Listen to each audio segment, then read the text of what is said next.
Hello friends, welcome back to my channel. তো বন্ধুরা, এখন কথা হবে একটা বিগেস্ট আপডেট নিয়ে। আমরা এতদিন ধরে বলিউডে রোহিত শেট্টির কপ ইউনিভার্স দেখছি, বা ইয়েস রাজ ফিল্মসের আমরা স্পাই ইউনিভার্স দেখছি, বা সাউথের এলসিইউ দেখছি, লোকেশ কানাগরাজ ইউনিভার্স। এই প্রথমবার আমাদের বাংলাতে রফির ইউনিভার্স তৈরি হচ্ছে, রফি সিনেম্যাটিক ইউনিভার্স। দেখো, এপার বাংলা না হোক ওপার বাংলায় তৈরি হচ্ছে, দুটোই বাংলা সিনেমার ইন্ডাস্ট্রি, সো অবশ্যই ভালো তো লাগছে। সো রেহান রফি রিসেন্ট একটা ইন্টারভিউতে জানিয়েছেন যে তার আপকামিং প্রজেক্ট তাণ্ডব সাকিব খানের সাথে, যার শুটিং এর কাজও শুরু হয়ে গেছে, এই সিনেমাটা দুটো পার্টে হবে এবং এই সিনেমার মাধ্যমে রেহান রফি নিজস্ব একটা ইউনিভার্স তৈরি করতে চাইছেন। এর আগেও তুফান সিনেমাটাও দুটো পার্টের সিনেমা হতে চলেছে, তারপর তাণ্ডবও হবে দুটো পার্টের সিনেমা, তারপর লায়ন যেটা তিনটে পার্টের সিনেমা হতে চলেছে। ঈদুল আজহাতে যখন তাণ্ডব রিলিজ করে যাবে আর কি, তারপরে আর কি রেহান রফি লায়নে হাত দেবেন। লায়ন খুব সম্ভবত আমরা 2026-এর ঈদে পাবো, ফার্স্ট ইনস্টলমেন্ট 2026-এর ঈদে পাবো। এবং তিনি তুফান, তাণ্ডব, লায়ন এই তিনটে সিনেমা নিয়ে নিজস্ব একটা ইউনিভার্স তৈরি করতে চাইছেন এবং পাশাপাশি প্রত্যেকটা সিনেমার মধ্যে কিন্তু নতুন কিছু বড় কিছু চমক তিনি রাখতে চাইছেন। তার মধ্যে তার প্রথম চমক সাকিব খান, সে তো এই ইউনিভার্সের পার্ট হয়েই গেছে। নেক্সট কোন সুপারস্টার বা কোন স্টার এই ইউনিভার্সের পার্ট হয় সেটাই হচ্ছে দেখার। বাট এখন যাদের যাদের নাম উঠে আসছে, দেখো লায়নে তো অবশ্যই আমাদের জিদ্দা ইনক্লুড আছে, জিদ্দাকে নিয়ে তিনি লায়ন ভাবছেন।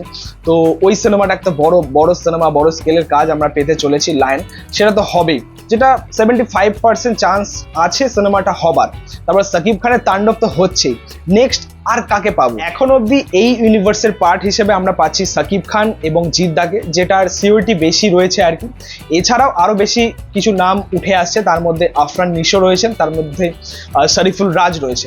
তো এবার কথা হচ্ছে, দেখুন এই সিনেমা বা এই ইউনিভার্সের মধ্যে শরীফুল রাজ থাকবেন কি থাকবেন না সেটা পরের কথা। তিনি ভালো অভিনেতা অবশ্যই আমরা জানি, বাট তিনি থাকবেন কি থাকবেন না সেটা পরের কথা। বাট এই তিনজনকে মেনলি দরকার, সাকিব খান, জিদ্দা এবং আফরান নিশো। এই তিনজন যদি থাকে তাহলে হয়তো বাংলা সিনেমা ইন্ডাস্ট্রি মানে দুই বাংলা সিনেমা ইন্ডাস্ট্রির মানে বলতে পারো একটা হিউজ ব্লকবাস্টার আমরা পেতে চলেছি। অবশ্যই তারা তিনজন যদি একসাথে আসে তো বুঝতেই পারছেন যে সিনেমাটা কি রেকর্ড ব্রেকিং পারফরমেন্স করবে, কি record breaking box office collection দেবে। তো এটা হচ্ছে ব্যাপার। যদি বক্স অফিসে ঝড় তোলার হয় তাহলে এই তিনজনকে একসাথে আনতে হবে এবং সেই কাজটা কি রেহান রফি পারবে সেটাই হচ্ছে দেখার।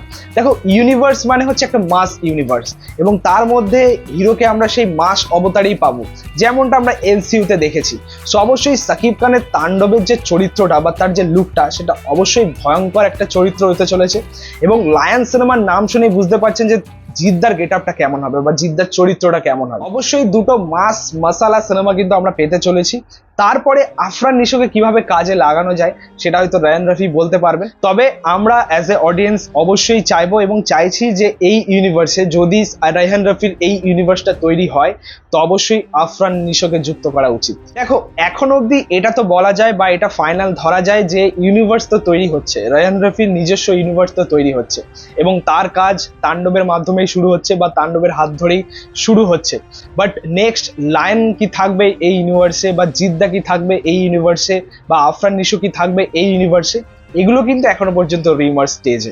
দেখো, সত্যি বলতে যখনই কোনো বড় প্রজেক্ট আসে তার পেছন পেছন কিন্তু অনেক রিউমার্স আসতে থাকে, যার মধ্যে হয়তো যদি আমরা 10টা ধরি 10টার মধ্যে দুটো হয়তো সত্যি হয়, দুটো হয়তো ফাইনালাইজ হয়। তো সেভাবেই এখন অবধি আমরা দেখতে পাচ্ছি অনেকগুলো রিউমার্স চারিদিকে ঘুরে বেড়াচ্ছে, তার মধ্যে ফাইনাল কোনটা হয়, নেক্সট আপডেট বা নেক্সট অফিসিয়াল আপডেট কোনটা আসে সেটা হচ্ছে দেখা।